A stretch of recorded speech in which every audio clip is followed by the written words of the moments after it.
semuanya, perkenalkan nama saya Liza Clarissa Sianturi, program studi pendidikan antropologi.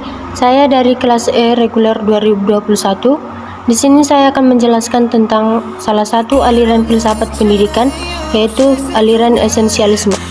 Nah, yang pertama yaitu pengertian esensialisme.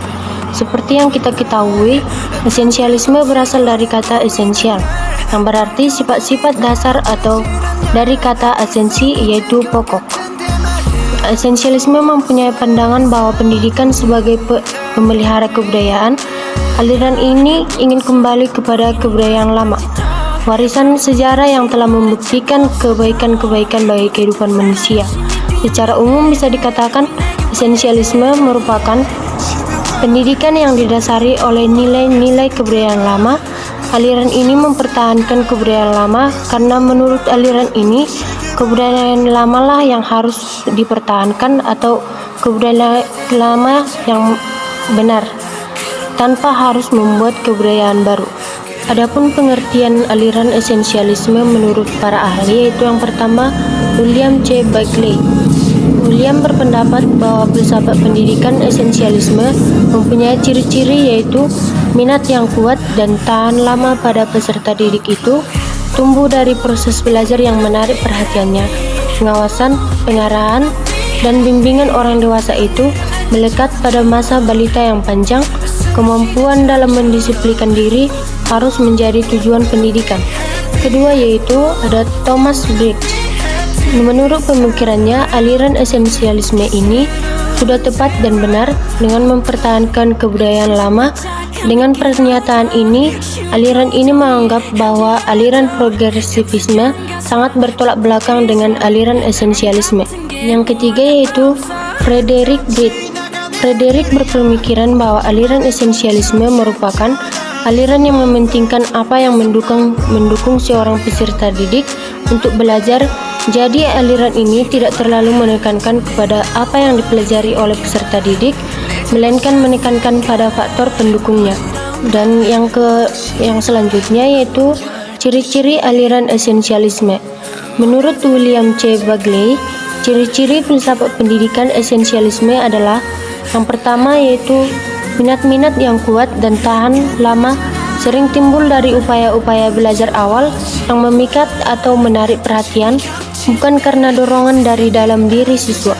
Dan yang kedua, pengawasan, pengarahan, dan bimbingan orang dewasa melekat pada masa balita yang panjang atau ketergantungan yang khusus pada spesies manusia. Dan yang ketiga yaitu oleh karena kemampuan untuk kedisiplinan diri harus menjadi tujuan pendidikan. Dan yang keempat, sekolah harus mempertahankan metode-metode tradisional yang bertautan dengan disiplin mental. Dan yang kelima, tujuan akhir pendidikan adalah untuk meningkatkan kesejahteraan umum karena dianggap tuntutan demokrasi yang nyata. Yang terakhir yaitu esensialisme menawarkan sebuah teori yang kokoh dan kuat tentang pendidikan, sedangkan sekolah-sekolah pesaingnya memberikan sebuah teori yang lemah. Dan yang selanjutnya yaitu implikasi aliran esensialisme terhadap pendidikan. Esensialisme memandang bahwa pendidikan harus berpijak pada nilai-nilai terpilih yang mempunyai tata yang jelas. Karena itu, esensialisme memandang bahwa pendidikan harus berpijak pada nilai-nilai yang memiliki kejelasan dan tahan lama sehingga memberikan kestabilan dan arah yang jelas. Dan yang selanjutnya yaitu prinsip-prinsip pendidikan aliran esensialisme. Prinsip-prinsipnya yaitu yang pertama, belajar pada dasarnya yang melibatkan kerja keras dan dapat menimbulkan keseganan dan menekankan pentingnya prinsip kedisiplinan. Dan yang kedua, inisiatif dalam pendidikan harus ditekankan pada pendidik bukan pada anak didik.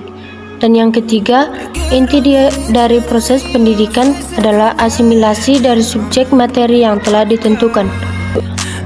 Kesimpulan dari aliran esensialisme kali ini yaitu aliran esensialisme merupakan aliran yang ingin kembali kepada kebudayaan-kebudayaan lama. Dasar dari aliran esensialisme ini adalah pandangan humanisme yang merupakan reaksi terhadap hidup yang mengarah pada keduniawian yang ilmiah dan materialistik. Tujuan daripada pendidikan yang hendak dicapai oleh para ahli adalah untuk mewujudkan agar anak didik dapat hidup bahagia demi kebaikan hidupnya sendiri. Tujuan umum aliran esensialisme adalah membentuk pribadi bahagia dunia dan akhirat, dan isi pendidikannya mencakup ilmu pengetahuan, kesenian, dan segala hal yang mengarah pada kehendak manusia. Sekian dari pemaparan saya tentang aliran esensialisme. Jika ada tutur kata yang kurang berkenan di hati saudara, saya minta maaf, dan sekian dan terima kasih.